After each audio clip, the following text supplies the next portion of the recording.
झूठ बोले कौवा काटे।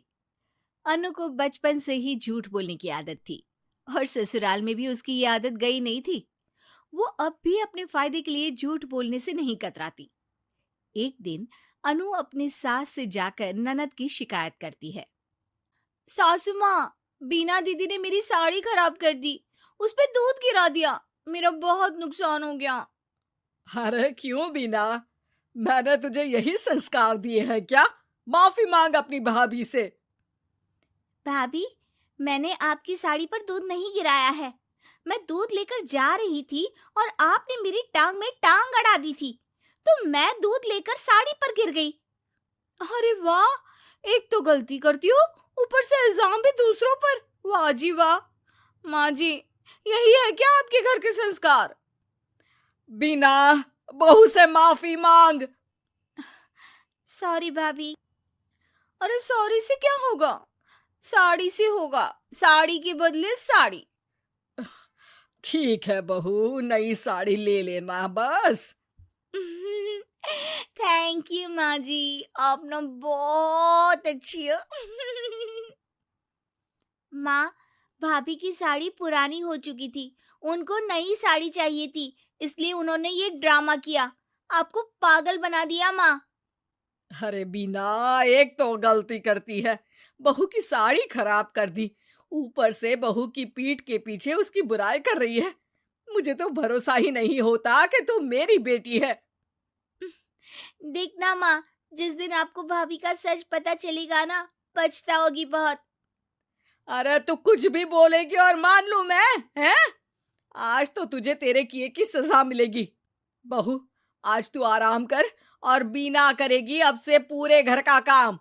यहाँ नाक कटवा रही है तो ससुराल जाके पता नहीं क्या करेगी। ठीक है माँ जी, मैं मुंह हाथ धो लेती हूँ, फिर आराम करूंगी। रो रो के पूरा मेकअप खराब हो गया। बीना जल्दी से वहां से चली जाती है और बहू के कमरे में उसकी अलमारी में जाके बैठ जाती है, ताकि उसे पता चले कि भाभी अपने कमरे में करेगी क्या। अनु हाथ मुंह धोकर अपने कमरे में आती है और फोन उठा के सीधे अपने मायके फोन लगा देती है। पता है माँ, आज क्या हुआ? आज मैंने सास की चाय में सब्जी धोने के बाद बचा पानी डाल दिया। बेचारी। ओह, तो भाभी हर बात अपनी माँ को बताती है। अच्छा माँ, अब ना मैं सोने चली, बहुत आराम करना है आज मुझे। थोड़ी देर में अनु की नींद लग जाती है। बीना उसका फोन उठाती है और फोन में कुछ करने लगती है, फिर वहां से चली जाती है।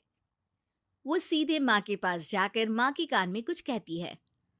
ठीक है, अब तू इतने यकीन से कह रही है तो ये भी कर लेती हूँ। पर भाभी पर तेरा शक गलत निकला ना तो बहुत बुरी सजा मिलेगी तुझे। ठीक है माँ, सच सामने लाकर ही रहूंगी, चाहे फिर सजा ही मिल जाए। अगले ही दिन काम को लेकर बीना और अनु में बहस हो जाती है। बीना, तुम यहाँ पैदा हुई हो, तुम्हें इस घर का ज्यादा काम करना चाहिए। आपका भी तो यही घर है भाभी, मुझे तो एक दिन चले जाना है शादी करके, फिर तो आपको ही सब संभालना होगा ना। तुम्हारी माँ ने तुमको कुछ नहीं सिखाया। आपकी माँ ने सिखाया है तो आप ही कर लो ना काम।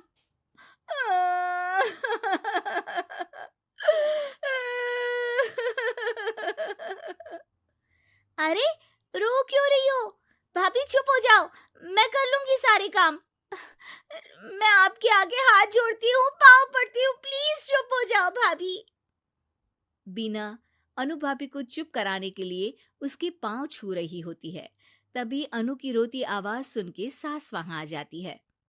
क्या हो रहा है यहाँ? माँ, बिना कुछ बताए इसके पहले ही अनु बोल पड़ती है। देखो ना, आपकी बेटी मेरे पाँव पकड़ के मुझे गिराने की कोशिश कर रही है।